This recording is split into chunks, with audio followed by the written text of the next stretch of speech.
Happy birthday to you.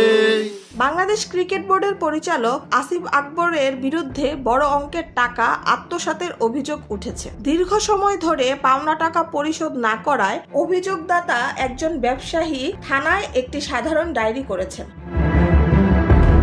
ঘটনার বিস্তারিত পাওয়া গেছে রমনা মডেল থানায় করা জিডি থেকে। জানা যায় 2016 সালের 4 মার্চ আসিফ আকবরের অনুরোধে একটি বড় অঙ্কের লেনদেন সম্পন্ন হয়। অভিযোগ অনুযায়ী ডক্টর কাজী মাজহারুল ইসলাম ও ডক্টর শাকিল আহমেদের উপস্থিতিতে আসিফ আকবরকে দেওয়া হয় 2,90,65,00,000 টাকা।